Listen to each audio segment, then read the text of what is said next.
दिल्ली के बॉर्डर के ऊपर जो हैं ये बैठे हुए थे, फार्मर्स जो बैठे हुए थे। तो अभी 8 महीने पहले ही ये सारा मामला रफा दफा हुआ था और बीजेपी की जो सेंट्रल गवर्नमेंट है उसने कहा था हिंदुस्तान के अंदर कि भाई हम आपकी सारी डिमांड्स मांग रहे हैं, आप चले जाओ वापस। तो उन्होंने कहा था जी अच्छा ठीक है। Now they are back, now the farmers are back again on Delhi border. उसकी वजह यह है कि ये कह रहे हैं कि हम अपना जो है महापंचायत यहाँ पे लगाएंगे और ये ऑर्गेनाइज किया है संयुक्ता किसान मोर्चा वालों ने।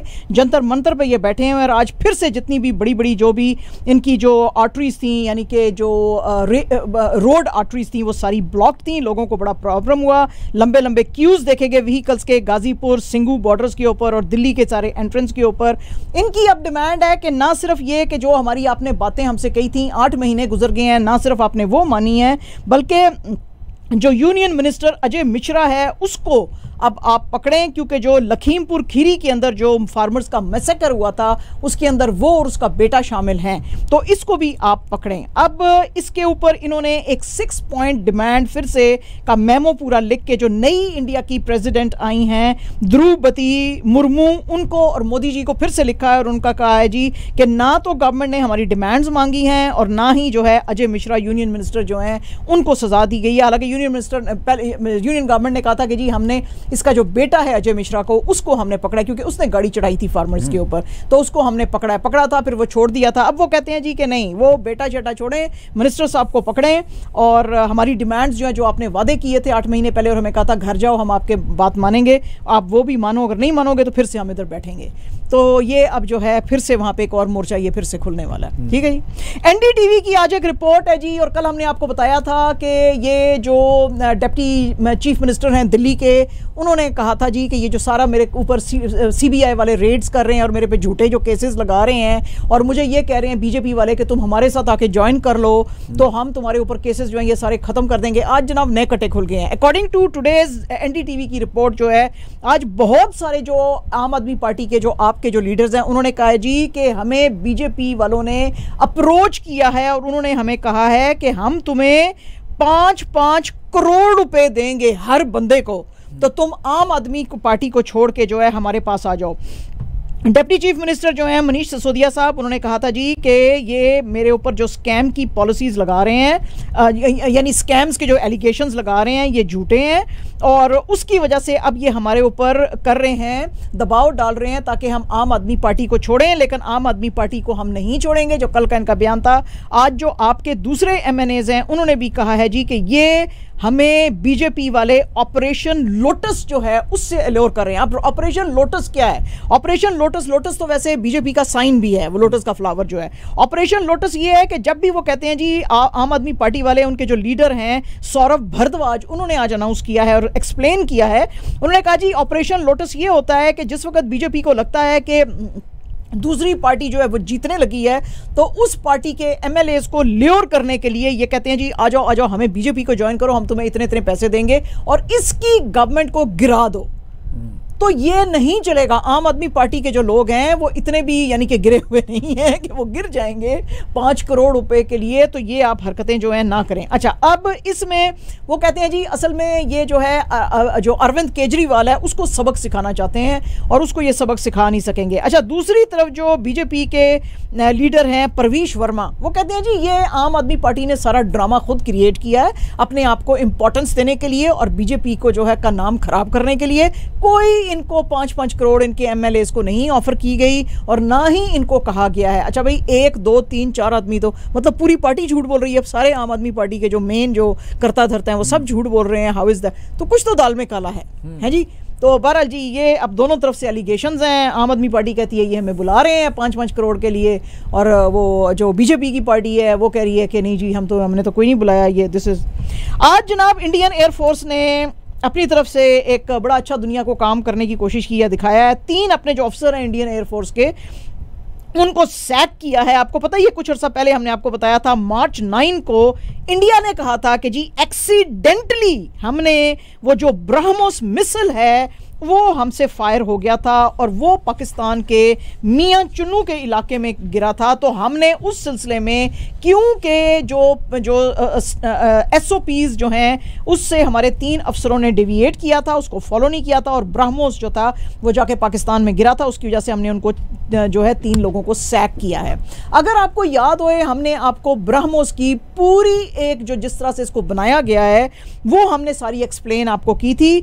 ब्रह्मोस जो है 500 किलोमीटर्स सिर्फ इस्लामाबाद से दूर जाके, जैसे कि मैंने अभी आपको बताया, मियां चुन्नू में गिरा था और इसकी रेंज जो है 300 किलोमीटर से 500 किलोमीटर्स तक है, which means that BrahMos can actually hit Islamabad with devastating effects. क्योंकि ये न्यूक्लियर हेड जो गिरा था पाकिस्तान में वो तो कैरी नहीं कर रहा था, लेकिन अगर वो पाकिस्तान को और इस्लामाबाद को हिट करना चाहें तो न्यूक्लियर जो वॉर हेड के साथ भी, क्योंकि ये न्यूक्लियर केपेबल है कर सकते हैं। ये क्रूज मिसाइल है और इसके 3 जो लेवल्स के जो हैं वो कंट्रोल एंड कमांड सिस्टम्स हैं। ये इतना प्रिसीजन से बनाया गया है ये ब्रह्मोस के जिधर जाना चाहता है इसको मनूवर किया जा सकता है, इसको डाइवर्ट किया जा सकता है, हालांकि इसको छोड़ने के बाद वापस तक बुलाया जा सकता है अगर आपने उस टारगेट में, आपका दिल अब मान नहीं रहा कि हमने इस टारगेट को मारना है तो भी। तो इतना ये प्रिसीजन है।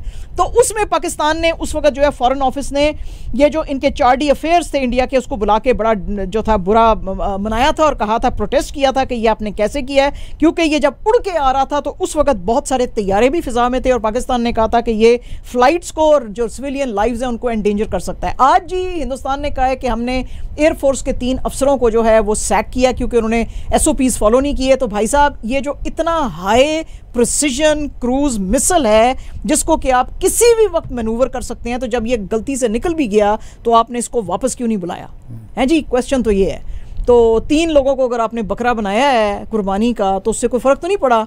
मेरी तो अभी भी फिलॉसफी ये है कि ये इन्होंने टेस्ट करने की कोशिश की है कि क्या हम पाकिस्तान को हिट कर सकते हैं कि नहीं, because it can actually hit. इसकी जो रेंज है 500 किलोमीटर्स है, तो ये जाके इस्लामाबाद को हिट कर सकता है। तो अब आप खुद सोचें कि अब इसमें क्या है। बहरहाल जी, इसको उन्होंने दुनिया को ये बताया कि जी हमने बड़ी सज़ा दी है लोगों को। ब्लूमबर्ग की जनाब आज एक रिपोर्ट है और ब्लूमबर्ग ने आज कोट किया है Fitch group unit credit sites वालों को और इसके मुताबिक वो कहते हैं जी कि ये जो गौतम अदानी जो इंडिया के बिलियनियर हैं और दुनिया के 4th रिचेस्ट आदमी हैं, इनकी जो वेल्थ है according to Forbes magazine 137.6 billion US है। तो जनाब वो इन्होंने अपना बिजनेस शुरू किया था 1988 में और ज़्यादातर ये एनर्जी, यूटिलिटीज़ और ट्रांसपोर्टेशन के अंदर करते हैं। और अभी रिसेंटली इन्होंने जो है हाइफा पोर्ट जो इजराइल के अंदर है 1.2 बिलियन US से जुलाई में खरीदी थी। इसके अलावा इन्होंने जो स्विस फर्म हॉल्शियम है उसको भी खरीदा है और 10.5 बिलियन US में इनमें। लेकिन ये जो फिच ग्रुप की जो आज रिपोर्ट ब्लूमबर्ग ने आज कोट की है उसमें वो कह रहे हैं कि ये बहुत अग्रेसिवली ये ग्रुप जो है गौतम अदानी का इन्वेस्ट कर रहा है and there is a potential of default. इनकी बहुत सारी कंपनीज जो हैं क्योंकि वो सब डेट में चल रही हैं तो वो एक डेट ट्रैप में चली जाएंगी और ये डिफॉल्ट कर सकती हैं। तो उन्होंने आज कहा है कि इनको ज़रा गौतम अदानी जी को थोड़ा सा हाथ खींच के अब चलना पड़ेगा। अगर ये ना चले तो इनको अपने बहुत सारी कंपनीज जो हैं वो शट डाउन करनी पड़ेंगी आने वाले दिनों में। अच्छा, ये पाकिस्तान के जो प्राइम मिनिस्टर हैं शहबाज शरीफ साहब, वो अब कतर के दौरे के ऊपर हैं और फिर जाहिर है वो बेगर्स कांट बी चूजर्स, तो भीख मांगने फिर से निकले हुए हैं। ये वहाँ पे कतर में अब गए हुए हैं, लेकिन कतर जाने से पहले इन्होंने जी ट्रेडर्स के लिए बड़ा रिलीफ पैकेज आज अनाउंस किया है। इन्होंने कहा जी कि हमें पता है कि इन्फ्लेशन जो है उसका बड़ा बर्डन है लोगों के ऊपर, हम इन्फ्लेशन को नीचे लाने की कोशिश कर रहे हैं, लेकिन चूंकि प्रीवियस गवर्नमेंट की बहुत ही बैड और टेरेबल, इन्होंने वर्ड यूज़ किया, टेरेबल पॉलिसीज़ थी, उसकी वजह से हम इन्फ्लेशन कम नहीं कर सकते हैं, फिर भी हमें तकलीफ का पता है। इनको मिफ्ता इस्माइल साहब जो इनके फाइनेंस मिनिस्टर हैं, उन्होंने कुछ अर्सा पहले कहा था कि ट्रेडर्स के ऊपर फिक्स टैक्स लगाने की ज़रूरत है ताकि ये जो गैप है ये इसको फिल किया जा सके और शोर अप किए जा सके हमारे रिजर्व्स। तो उसके लिए आज शहबाज शरीफ साहब ने कहा है कि हम कोई भी फिक्स टैक्स जो है ट्रेडर्स के ऊपर नहीं लगा रहे हैं। तो ये जनाब आज इन्होंने वहाँ पे जाने से पहले बड़ी वो की। उन्होंने कहा शहबाज शरीफ साहब ने कि हालांकि इससे टैक्स गैप जो है 42 बिलियन रुपीस को टच करेगा, लेकिन गवर्नमेंट जो है इसको दूसरे तरीके से फिलअप करने की कोशिश करेगी। और जनाब मुझे लगता है क़यामत आने वाली है। बिल्कुल क़यामत आने वाली है। आसिफ अली जरदारी साहब पीपीपी के जो हैं करता धरता हेड ही कह सकते हैं आप उनको, उन्होंने आज बड़ी सीख दी है इमरान खान साहब को। आसिफ अली जरदारी ने इमरान खान को सीख दी है।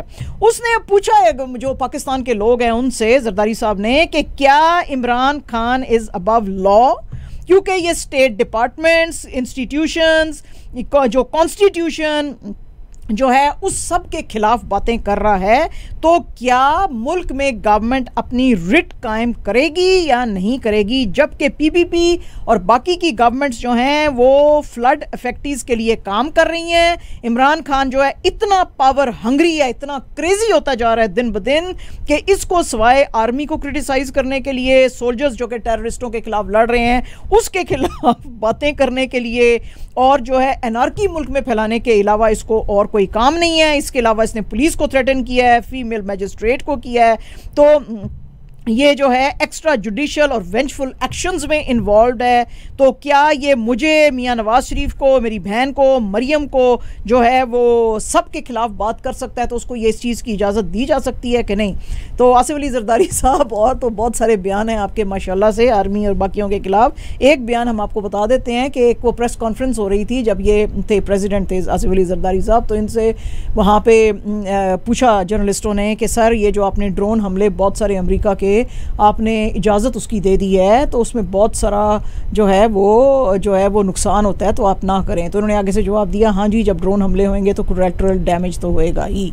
यानी कि जो आम लोग हैं पाकिस्तान के, वो आसिफ अली जरदारी साहब के लिए कोलैटरल डैमेज से ज़्यादा और कुछ भी नहीं है। तो सर आपका तो अपना खुद का बयान ऐसा है, और मिलिट्री के खिलाफ आपके 10 बयान हैं, हम इंशाल्लाह किसी दिन पूरी रिपोर्ट बना के आपके लिए खास तौर पे पेश करेंगे। बहरहाल जी आज इन्होंने ये कहा है। इस्लामाबाद हाई कोर्ट जो है जी, उसने शो कॉज नोटिस जो है इमरान खान साहब के लिए जारी किया, और उनको कहा है कि 31 अगस्त को आप आके यहाँ पे हाज़िरी दें। 3 मेंबर हाई कोर्ट का जो इस्लामाबाद हाई कोर्ट का जो बेंच था, जिसमें के हैं जस्टिस मोहसिन अख्तर कियानी, बाबर सत्तार, मियां गुल हसन औरंगज़ेब, ये सुन रहे थे।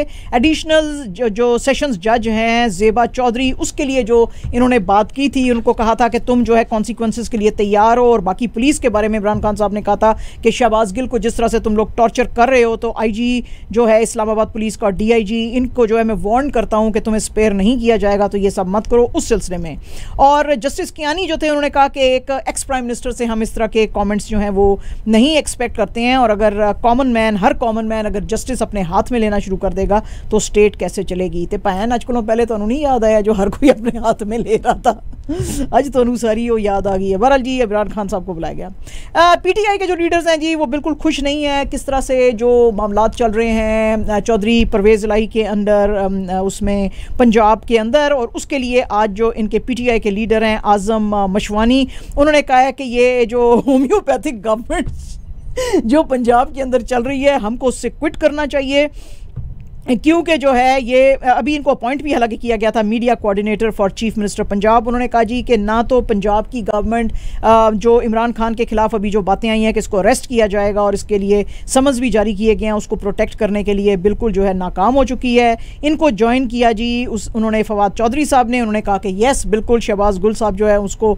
शहबाज गिल साहब को जो टॉर्चर किया गया है और जो कुछ यहाँ पे हो रहा है कि इमरान खान के लिए भी कहा गया कि उसको अरेस्ट करो, तो पंजाब की गवर्नमेंट और इवन उन्होंने तो KP की गवर्नमेंट को भी रगड़ दिया कि KP की गवर्नमेंट जो है वो भी कुछ नहीं कर रही है। और ये जो है फवाद चौधरी साहब ने कहा कि सिर्फ 25 किलोमीटर ये दूर बैठे हैं तुमसे, पंजाब वालों को कहा कि यानी इस्लामाबाद जो है 25 किलोमीटर दूर है लाहौर से, तो तुम्हारे से 25 किलोमीटर दूर बैठे हैं और ये सारे रोग्स की तरह बिहेव कर रहे हैं, तो तुम उनको कुछ भी नहीं कर सकते हो। हालांकि पंजाब गवर्नमेंट ने कहा जी कि हमने अपने पुलिस ऑफिशियल्स को कहा है कि PTI वर्कर्स के खिलाफ जो इन्होंने क्रैक डाउन किया है उसमें इनको जो है PMLN के लीडर्स को पकड़ो। लेकिन फवाद चौधरी ने कहा जी कि अभी तक हुआ तो कुछ भी नहीं है, क्योंकि उनमें से किसी को अरेस्ट तो अभी तक आपने किया नहीं है।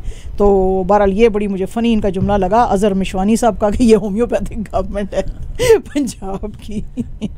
तो ऐसे है। पब्लिक अकाउंट्स कमेटी जो है जी, उसने जो former chief justice of Pakistan से मियाँ साकिब निसार साहब, उनको आज कहा है जी, उनकी लाइन हाजिरी की है और उनको कहा है जी कि ये जो डामर भाषा डैम का जो फंड आपने कायम किया था, जिसमें कि आपको फिर इमरान खान साहब ने भी ज्वाइन किया था जुलाई 2018 में, इसके लिए आपने 10 बिलियन रुपीस जो थे वो जमा किए थे, लेकिन उसमें से 13 बिलियन रुपीस तो आपने एडवर्टीजमेंट्स के ऊपर स्पेंड कर दिया। अच्छा, वो किया भी तो ये जो 10 बिलियन रुपीस था ये किया कहाँ आपने?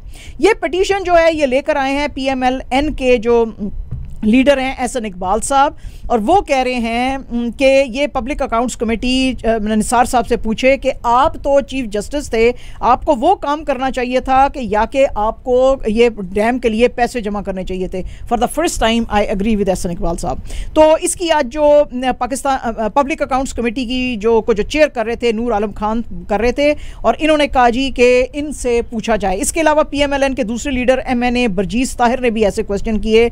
उन्होंने कहा जी हम कोई जजेस को थ्रेटन नहीं कर रहे हैं, लेकिन हम जानना चाहते हैं कि ये फंड्स जो इन्होंने जमा किए थे वो किधर गए, कि उसमें डैम जो है क्यों नहीं बना। सेनेटर मुशाहिद हुसैन सैयद ने भी कहा जी कि इसके ऊपर ये जो फंड्स हैं इनकी इंक्वायरी तो एक बिठानी इसके ऊपर बनती है, और मेरा भी यही ख्याल है कि इंक्वायरी बिठानी बनती है ज़रूर, क्योंकि मियाँ साकिब निसार साहब आप चीफ जस्टिस ऑफ पाकिस्तान थे, आप जो है आपको अपने फील्ड में चेंजेस लाने की ज़रूरत थी। ना तो जो है 20-20, 25-25 साल से जो केसेस चल रहे हैं ना वो ख़त्म हुए हैं, ना जो है वो कोई लोगों को ज़्यादा इंसाफ मिले हैं, ना आपने कोई जुडिशरी में रिफॉर्म्स किए हैं। तो बजाय इसके कि आप हॉस्पिटल्स के चक्कर लगाते और आप जाके डैम फंड करते, आप अपना जो इदारा था उसको अगर आप सही करते तो ज़्यादा अच्छी बात थी। बहरहाल आपने किया नहीं, तो बिल्कुल पूछना तो बनता है।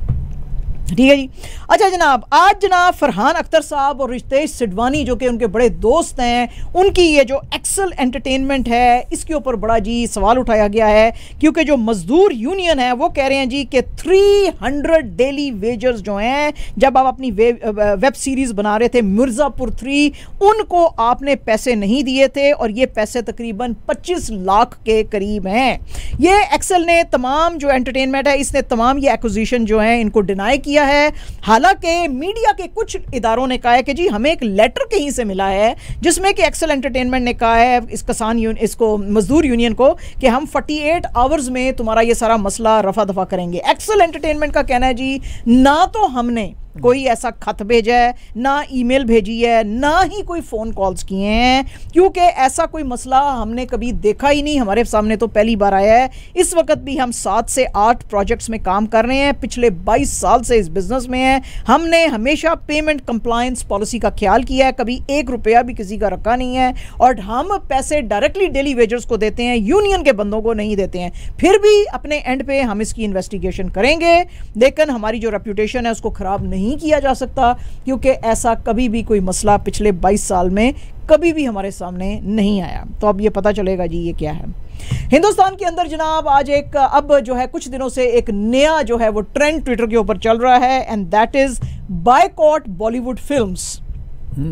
इसके अंडर जो है इसीलिए जो बड़ी बड़ी पिछले दिनों में फिल्म्स आई हैं, जैसे कि इसकी आमिर खान की लाल सिंह चड्ढा, ऋतिक रोशन की जो आने वाली फिल्म है विक्रम वड्डा, और अक्षय कुमार की जो फिल्म आई थी रक्षाबंधन, शाहरुख खान की आने वाली फिल्म पठान, आलिया भट्ट की फिल्म डार्लिंग्स, रणवीर कपूर और आलिया की आने वाली फिल्म ब्रह्मास्त्र, इन सब को जो है कहा जा रहा है ट्विटर पे कि इन सब को जो है बायकॉट किया जाए, क्योंकि ये जो हैं वैसे भी रणबीर की तो कितनी भी फिल्में जो आए, क्योंकि उसने आमिर के साथ पीके में काम किया था जिसने कि हिंदू सेंटिमेंट्स को किया था जो है वो हर्ट किया था, और शाहरुख खान और आमिर जो हैं वो तो कहते हैं ये बड़ा इनटॉलरेंट सोसाइटी है, तो इसलिए इन सब को आप बायकॉट करें। तो ये एक नया बॉयकॉट जो है एक ट्रेंड चल पड़ा है, और हर कोई हर किसी को कह रहा है कि तुम इनकी फिल्में ना देखो, इनकी ना।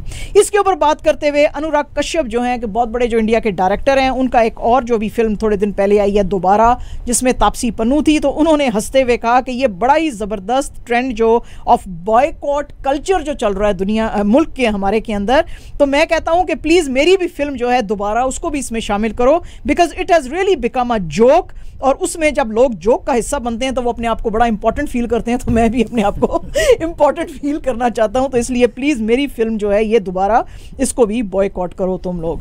तो इसके ऊपर जो है लोगों के बड़े जो हैं वो रिजर्वेशंस हैं। वो कह रहे हैं कि ये जो बॉयकॉट कल्चर है, बेशक आप किसी को नहीं पसंद करते, आप खुद ना फिल्म देखें, लेकिन आप ये ट्रेंड ना चलाएं, दूसरों को ना कहें कि भाई तुम ना देखो, क्योंकि उससे जो जिन्होंने बहुत काम किया होता है उनका बड़ा नुकसान होता है। अच्छा जी, तमारा जो हैं वो आपको पता ही है, कुछ दिन पहले हमने आपको बताया था, बहुत बड़े इंडिया के जो सिंगर हैं के उनकी डेथ हुई थी, तो उनकी बेटी हैं, उन्होंने आज जो है अपने फादर को के को याद किया on the first birthday since his death about earlier this year। तो उसके लिए उन्होंने बड़ी प्यारी एक तस्वीर जो है वो की है, और उसमें वो लोग जो हैं बर्थडे की पिक्चर थी। अब इस पिक्चर में जो आप टीवी पे देख रहे हैं उसमें केक नहीं नज़र आ रहा, लेकिन वो केक भी था टेबल पे, इसमें उनकी वाइफ भी खड़ी हुई थी, ज्योति कृष्णा। तो वो उन्होंने कहा जी कि happy birthday dad, I am gonna miss you 500 times today and don't worry, we will not let mom be sad, और we are going to give her a headache so that she gets angry, और इस तरह की बातें। Very touchy yes, but we miss you every day. तो इस तरह की बड़ी उन्होंने प्यारी बातें अपने फादर के को याद करते हुए कही हैं। एंड जनाब वसीम अकरम साहब, before the big day, India Pakistan का जो मैच होने वाला है अगस्त 28 को, एशिया कप 2022 का, उससे पहले वसीम अकरम साहब को इससे पूछा गया कि आपके फेवरेट इंडियन स्टार्स जो हैं वो कौन से हैं। उन्होंने कहा कि नीडलेस टू से KL राहुल और कोहली और रोहित शर्मा तो मेरे हैं ही हैं, लेकिन जो सबसे डेंजरस जो बैट्समैन है जो कि पाकिस्तान को बड़ा हेडेक दे सकता है वो सूर्य कुमार यादव है।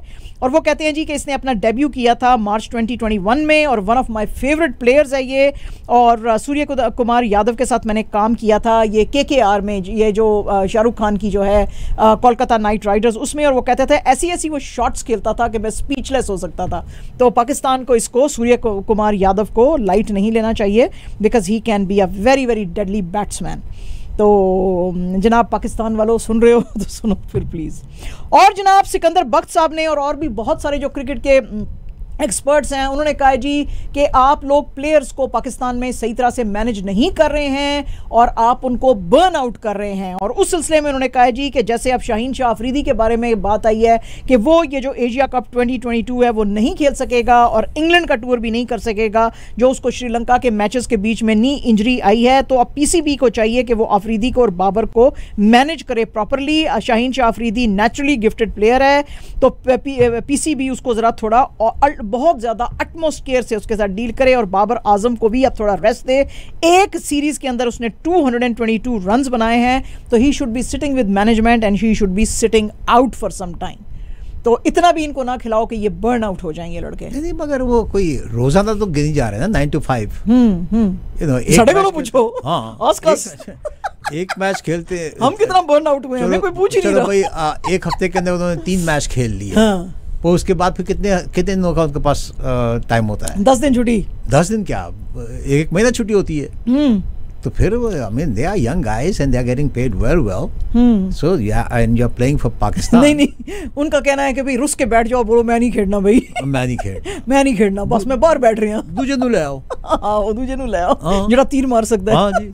क्योंकि आपने तो बहुत ही 50,000 लड़के तैयार किए हुए हैं ना। हाँ जी। आपके पीछे तो इतना बंदा है कि बस आपने अगर बाबर आजम ना रहा तो और पता नहीं कोई जो है शाजिया मलिक आ जाएगी खेलने के लिए।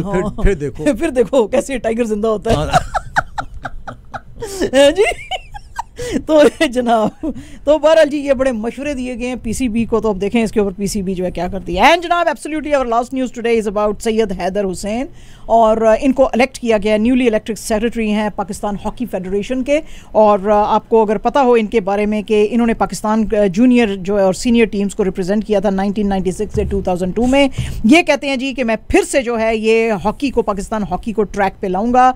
मैं इंटर स्कूल जो मैचेस हैं उनको रिवाइव करूंगा, इंटर क्लब मैचेस और एक्टिविटीज़ को करूंगा, जूनियर्स जो हैं उनके ऊपर फोकस करूंगा। पाकिस्तान हॉकी लीग जैसे कि ये है पाकिस्तान क्रिकेट लीग जो है PSL वगैरह है, उसकी तरह का कायदे आज़म ट्रॉफी वगैरह उन सबको मैं रिवाइव करूंगा। और सबसे बड़ी बात यह है जो कि गेम की फाइनेंशियल हेल्थ है उसको मैं ठीक करूंगा। वो कहते हैं जी मैं 3 tier सिस्टम लाऊंगा, under 8, under 12, under 16, under 18, under 21 के अंदर, और सीनियर्स जो हैं उनके साथ हाँ, वेरी गुड आइडिया। तो उनके साथ साथ जो है मैं और भी जो है तकरीबन 360 प्लेयर्स का एक पूल मैं तैयार करना चाहता हूँ। इस वक्त सिर्फ 20 प्लेयर हैं और 20 और उनको वो नहीं 30 थे तो वो श्रिंक हो के वो कम होते जा रहे हैं और उनको पता होता है जब वो कैंप में खेलने आते हैं कि मोर और लेस इन्हीं में से उनको चूज करना है और यही जो है हॉकी खेलेंगे।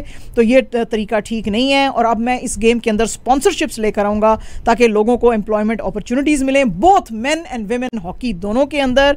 और जो विमेंस हॉकी है उसके अंदर भी मैं 2 टीम्स अंडर 18 और अंडर 25 जो है वो करूँगा और ओपन ट्रायल्स में जल्दी शुरू करूँगा ताकि पाकिस्तान हॉकी जो है फिर से अपने ट्रैक पे आए, जो कि दुनिया की सबसे बड़ी कभी टीम होती थी। बैक टू बैक उसने जो है 2 ओलंपिक्स जीते थे। अब ये बातें तो बड़ी अच्छी है मगर इसको इम्प्लीमेंट करना है।